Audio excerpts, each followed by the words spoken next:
दोस्तों, मैं आपका दोस्त सुरेश कुमार सुमन सक्सेस विद सुमन में आपका स्वागत करता हूं, अभिनंदन करता हूं। और 7वीं चरण का जैसे मैंने आप लोगों से वादा किया था, आप लोग इतने प्यार दे रहे हैं, इतने स्नेह के लिए मैं आपका ऋणी हूं, आपका कर्जदार हूं। और अब मैं 7वीं चरण के लिए आज से आपको होमवर्क दूंगा और उस होमवर्क को आपको करना है।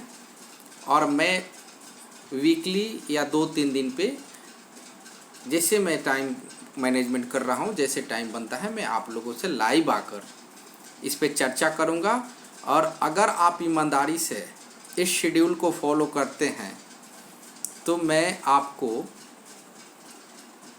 ये बताने में 1% भी संकोच नहीं करूँगा कि आपका सिलेक्शन नहीं होगा।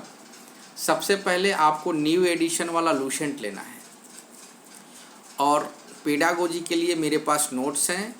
ऐसे अगर बहुत सारे ऐसे हमारे मित्र हैं जिनको ये नोट्स जिनके पास होगा वो नोट्स, लेकिन अभी हम पेडागोजी के सेशन इसलिए नहीं चला रहे हैं कि जैसे ही नोटिफिकेशन आएगा तो हम पेडागोजी बहुत इन्हेंस नहीं है, तो हम बहुत कम समय में ज़्यादा समय देकर पेडागोजी कर लेंगे, लेकिन समय लेगा आपका जीके जीएस।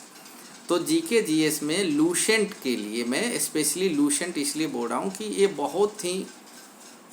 बहुत ही जो इसके लिखने का तरीका है मुझे बहुत पसंद आता है। आप कोई और भी बुक ले सकते हैं, मेरे इस बुक के नाम लेने के पीछे ऐसा कतई कहीं पे भी इस बुक के बारे में हमें पब्लिसिटी करने का मंशा नहीं है। फिर भी ये बुक मुझे पसंद है, मैं इस बुक को पढ़ता हूँ और सभी लोग लगभग पढ़ते हैं। अच्छे विद्यार्थी इसको ज़रूर पढ़ते हैं। और आप सभी लोग अच्छे विद्यार्थी हैं तो आप लोग अपने हिसाब से जीके का एक बुक ले लीजिए और 10 पेज, फिर से सुनिए मैं क्या बोल रहा हूँ, 10 पेजेज आपको प्रतिदिन ईमानदारी से 2 बार पढ़ने हैं। अगर 10 पेजेज इसको ईमानदारी से 2 दिन पढ़ते हैं, 2 टाइम पढ़ते हैं, तो मुझे लग रहा है कि लगभग 300 पेजेज हैं, 310 पेजेज हैं। इसमें से कुछ पेजेज नहीं पढ़ना है, लेकिन 310 पेजेज यानी 1 महीने में आपका लूसेंट ख़त्म हो जाएगा अगर आप प्रतिदिन 10 पेज पढ़ते हैं, ईमानदारी से पढ़ते हैं, उसके नोट्स बनाते हैं। तो आज से 7वीं चरण के लिए जो मैं तैयारी शुरू कर रहा हूँ, आप लोगों को इस पे अमल करना चाहिए। और लूसेंट का पेज नंबर 1 से लेके पेज नंबर 10 तक मैं आपको क्या क्या पढ़ना है वो मैं आपको बता देता हूँ। भारत का इतिहास एक बार ज़रूर पढ़ेंगे। भारत के इतिहास के बाद आप पढ़ लेंगे, भारत के इतिहास में जब आप पढ़ेंगे तो यहाँ से आपका प्राचीन भारत में प्राचीन भारतीय इतिहास के स्रोत, यहाँ से 2-4 क्वेश्चन टकरा जाते हैं। हमें बहुत ज़्यादा फोकस करना है मॉडर्न पे, आधुनिक भारत पे, लेकिन चूंकि यहाँ से भी क्वेश्चन 7-8 क्वेश्चन बनते हैं तो हमें इसको नहीं छोड़ना है। तो प्राचीन भारतीय इतिहास के स्रोत, और इस स्रोत में आपको ध्यान रखना है धर्म ग्रंथ, ऐतिहासिक ग्रंथ, विदेशियों का विवरण और आगमन और पुरातात्विक संबंधी तथ्य। इसको पढ़ने के बाद आप वेद के बारे में, ऋग्वेद, यजुर्वेद, सामवेद, अथर्ववेद, इसके बारे में पढ़ेंगे और इससे संबंधित जितने भी फैक्ट है 1 लाइनर अंडरलाइन बुक को करना है और साथ साथ आपको नोटबुक भी बनाना है। मैं आप सभी लोगों से नोटबुक पे रिटेन ऑनलाइन होमवर्क चेक करूँगा, मांगूंगा, आपको देना पड़ेगा। अगर आप इतना करने के लिए सक्षम हैं तो भी आप इस क्लास को देखेंगे और इस क्लास को फॉलो करेंगे। अगर नहीं है सक्षम, नहीं हमको नहीं पढ़ना है, तो मैं आपसे विनम्रता के साथ आग्रह करता हूं कि फिर आप इस क्लास से लाभान्वित नहीं होंगे, फ़ायदा नहीं उठा पाएंगे और आपके आजू बाजू वाले जब मोटरसाइकिल चालू करके और स्कूल जाएंगे और उस सिचुएशन को जब आप देखेंगे तब आप किस तरह के सिचुएशन को फेस करेंगे या क्या आपके अंदर महसूस होगा, उसकी कल्पना नहीं कर सकते हैं। इसलिए आप ईमानदारी से पढ़ना शुरू कर दीजिए। तो पेज नंबर इसमें आपको पुराण के बारे में भी, विष्णु पुराण, मत्स्य पुराण, वायु पुराण और इसके संबंधित वंश जैसे विष्णु पुराण के संबंधित वंश मौर्य वंश हो गया, मत्स्य का आंध्र सातवाहन हो गए और वायु पुराण का गुप्त वंश हो गया। इस तरह से आपको एकदम बिल्कुल यहाँ से चटनी क्लास मैंने बोला था ना, सतुआ और चटनी, आम वाली चटनी। जब जब आम आवत है सामने मुंह में पानी आवत है, और क्या कहूँ यारो मैं तो बस गया शहर में, मम्मी की याद आवत है। तो ध्यान रखना सर, मेरे आने वाले आगामी शिक्षकगण, प्लीज़ इस तरह से सबसे प्राचीन वेद ऋग्वेद एवं सबसे बाद का वेद अथर्ववेद ये होना चाहिए। ये ऑनलाइनर क्वेश्चन में आपको मिलेगा, इसको ध्यान में रखना है। फिर दूसरे पेज पे आपको आना है और दूसरे पेज पे आपको पढ़ना है विदेशी यात्रियों से मिलने वाले प्रमुख जानकारी, कौन कौन विदेशी आए और क्या क्या उन्होंने भारत के बारे में बताया। जैसे टेसियस ने क्या कहा, उसके बाद हेरोडोटस ने क्या कहा, फिर उसके बाद आप सिकंदर, मेगास्थनीज, डाइमेकस, बहुत नहीं है 10-15 याद करना है आपको, और डायोनिसियस के साथ साथ टॉलमी बहुत इम्पोर्टेंट है, पालिनी, उसके बाद आपको कुछ नहीं पढ़ना है। फिर उसके बाद चीनी लेखक भी है जैसे फाहियान बहुत इम्पोर्टेंट है। फाहियान के बाद वेनसांग, उसके बाद 2-3 और है उसको करना है। उसके बाद अरब से आने वाले अरब के लेखक थे अलबोरनी, उन्होंने क्या क्या लिखा, भारत की खोज और किन किन तथ्यों का उन्होंने उल्लेख किया, ये सब आपको निश्चित रूप से पढ़ना है और उसकी नोट्स बनाने हैं। उसके बाद तारानाथ भी आए थे अन्य लेखक में, मार्को पोलो भी आए थे, और फिर उसके बाद पुरातात्विक संबंध, साक्ष्य से मिलने वाले जानकारी में आपको पढ़ना है। मित्र, वरुण, इंद्र, नास्य, इन सभी चीज़ों को आपको देखना है और पढ़ना है। और साथ ही महत्वपूर्ण अभिलेख जैसे हाथी गुफा, जूनागढ़, नासिक, प्रयाग स्तंभ, ऐहोल, ये जितने भी इम्पोर्टेंट चीज़ है, जितना मैं जितने बोल रहा हूँ सबको जितना बोल रहा हूँ उसको करना है आपको। पूरे 10 पेज ईमानदारी से अपने भविष्य के लिए, अपने परिवार के लिए, अपने माता पिता के लिए, अपने देश के लिए, बिहार के लिए और अपने उज्जवल भविष्य के लिए ज़रूर करना है। उसके बाद आपको सिंधु घाटी सभ्यता शुरू हो जाएगा। सिंधु घाटी सभ्यता, फिर सिंधु घाटी सभ्यता से पहले आपको ध्यान रखना है ज्ञानी मानव, आग का आविष्कार, पहिए का आविष्कार, फिर मनुष्य ने सर्वप्रथम तांबा धातु का प्रयोग किया, फिर कुल्हाड़ी का, फिर मेहरगढ़ कहाँ है, बलूचिस्तान कहाँ है, एक मैप बना के फिर मैं इसका एक डिटेल्स बताऊंगा, मतलब समरी में आपको दूंगा, लेकिन खुद से आप मेहनत करिए। 10 पेज का समरी मैं 20 मिनट में ख़त्म करूंगा। कब?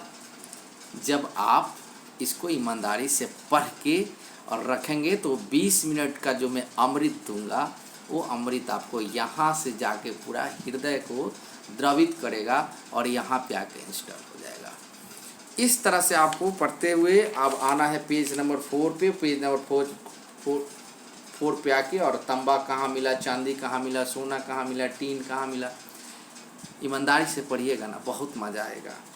उसके बाद संध्या सभ्यता के बारे में, हड़प्पा किस नदी के किनारे है, मोहनजोदड़ो किस नदी के किनारे है, कहाँ पे है, इन सब चीज़ों को पढ़ने के बाद अब हम आएंगे फिर वैदिक सभ्यता। फिर वैदिक सभ्यता में फिर आपको इसकी ड्यूरेशन, इसके काल 1500 से 1000 और फिर उत्तर वैदिक काल 1000 से 600 ईसा पूर्व के बीच के होने वाले सभी घटनाओं को आपको ध्यान में रखना है। और फिर उसके बाद आर्यों की भाषा क्या है, संस्कृत है, हिंदी है, इंग्लिश है, उर्दू है, इसको पहले ध्यान में रखते हुए आगे बढ़ना है। और उसके बाद उत्तर वैदिक काल में क्या क्या चेंजिंग हुआ, वैदिक काल में क्या था, उस सभी को ध्यानपूर्वक पढ़ते हुए फिर आप पाएंगे प्रमुख दर्शन एवं उसके प्रवर्तक चारावाक, योग के कौन हैं, पतंजलि, सांख्य, कपिल, न्याय गौतम, पूर्व मीमांसा जैमिनी, उत्तर मीमांसा बादरायण और वैशेषिक कणाद। इस तरह से आपको याद होना चाहिए और बहुत मज़ा आने वाला है जब आप इसको देखेंगे। उसके बाद आप ऋग वैदिक कालीन नदियाँ में नदियाँ याद रखेंगे, 5-7 नदियाँ हैं, उसमें से उसके प्राचीन नदी का नाम पूछा जाता है और नहीं पढ़ने वाले से ये क्वेश्चन छूट जाता है। उसके बाद आप पेज नंबर 6 पे आएंगे। 6 पे आएंगे महाजनपद। ध्यान रखिएगा, यहाँ से क्वेश्चन निश्चित बनेगा। महाजनपद कितने हैं? 16 है और उसकी राजधानी कम से कम इतना और बिहार में कौन कौन सा महाजनपद है और बिहार में वो कहाँ पे है, उसका लोकेशन कहाँ है, बिहार के मैप बना के उसको आपको लिखना है और पेज पे रखना है। जब मैं मैप बनाऊंगा बिहार का, इंडिया का, तब वहाँ पे आप फटाफट टिक मारते चलेंगे। उसके बाद 7वीं पेज पे आपको बौद्ध धर्म शुरू हो गया। बौद्ध धर्म पढ़ेंगे पहले, तो यहाँ से पहले हम पढ़ेंगे जैन धर्म पढ़ेंगे। 6ठा पेज पे ये जैन धर्म में शुरू के 3, लास्ट के 3। उसके बाद उनके कार्यकाल में कौन कौन से राजा बने, कौन कौन से शासक हुए, कौन कौन से प्रशासक प्रसिद्ध हुए। उसके बाद बौद्ध धर्म पढ़ेंगे। बौद्ध धर्म को पढ़ने के बाद बौद्ध धर्म के जितने भी सभाएं हुई है, प्रथम बौद्ध संगति कब हुआ, द्वितीय कब हुआ, तृतीय कब हुआ, चतुर्थ कब हुआ, कहाँ कहाँ हुआ और उसके अध्यक्ष कौन थे और किसके शासनकाल में हुआ। अगर आप इस तरह से पढ़ते हैं तो मैं आपसे 100% विश्वास के साथ यह उम्मीद करता हूँ, यह अपेक्षा करता हूँ कि जीत आपकी निश्चित होगी, क्योंकि कलम और कॉपी और किताब एक ऐसे माध्यम है जो किसी से भी जीतने का साहस रखते हैं। और आप अगर इन तीनों चीज़ों से प्यार करते हैं, इश्क करते हैं, तो ये बहुत ऊपर ले जाएंगे और आप वहाँ पहुँचेंगे जहाँ पे बाकी सब इश्क नमकीन पड़ जाएंगे, जिसका कोई टेस्टलेस हो जाएंगे। और ये इश्क आपको इतना प्यार देगा कि आप सोच भी नहीं पाएंगे। उसके बाद हम आएंगे भारत में महत्वपूर्ण बौद्ध मठ, इसको देख लेंगे, बहुत मज़ेदार है। यहीं से सब क्वेश्चन बनता है, बहुत अलग नहीं आता है, आप उसको पढ़ते नहीं हैं। मैं जितना बोल रहा हूँ उसको पढ़ते चलिए, छांटते चलिए जो मैं छांट रहा हूँ। उसके बाद वैष्णव धर्म थोड़ा सा देख लेंगे, वैष्णव धर्म। उसके बाद हम आजीवक संप्रदाय को देख लेंगे। उसके बाद आजीवक को पढ़ेंगे। उसके बाद हम सीधे आ जाएंगे पेज नंबर 9 पे, और पेज नंबर 9 पे थोड़ा सा इस्लाम देखेंगे। उसके बाद इस्लाम के बाद मगध से शुरू होता है पूरे भारत के साथ साथ विश्व का इतिहास, और यहाँ से शुरू होगा। ईसाई धर्म नहीं देखना है, फिर भी एक बार। और मगध राज के उत्कर्ष को देखते हुए हम सिकंदर को पढ़ेंगे। सिकंदर के बाद मौर्य साम्राज्य शुरू होता है, और मौर्य साम्राज्य बिंदुसार अशोक तक हम आएंगे, और उसके बाद इसका नोट्स बनाएंगे, 2 बार पढ़ेंगे। और उसके बाद मैं एक बार समरी आप लोगों के सामने बोर्ड पे समझा दूंगा, मैप के द्वारा बता दूंगा, ताकि आपको लगे कि किस टीचर से आप पढ़ रहे हैं। और जब आप बीपीएससी के एग्ज़ाम में बैठें तो आपको लगे कि अरे ये तो खेल है भाई, ये बहुत आसान खेल है, और इस खेल को खेलना बहुत बहुत बहुत आसान था, जिससे आप डर रहे थे, वो चीज़ आपसे डरने लगा है। तो दोस्तों, मुझे उम्मीद है कि ये 7वीं चरण का जो आपके सामने एक बहुत बड़ा अपॉर्चुनिटी है, बहुत बड़ा आपके लाइफ को सेटल करने का एक गोल है। इस गोल को आप अपना अंतिम लक्ष्य मानकर करो और मरो, करो या मरो, डू और डाई की तरह लगना पड़ेगा, क्योंकि बच्चों की संख्या बहुत है। तो अगर आपको अपने सीट को सिक्योर करना है तो आज से इस त्यौहार के लिए तैयार हो जाइए और पढ़ना शुरू करिए। मैंने 10 पेज का आपको काम दिया है, और जितना मैंने काम दिया उतना ही पढ़िए, बाकी सबको छोड़ दीजिए, उससे क्वेश्चन नहीं बनते हैं। और फिर मैं कल आगे के होमवर्क के लिए ज़रूर आऊँगा। तब तक आप बिंबिसार से लेके और सिकंदर अशोक तक ख़त्म करिए। पूरा भारत के इतिहास यहाँ से 2-3 क्वेश्चन बनते हैं। तो मैं यह उम्मीद करता हूँ कि आज का क्लास आपको बहुत बहुत बहुत ज़्यादा बेनिफिशियल है, लाभदायक है, फ़ायदेमंद है।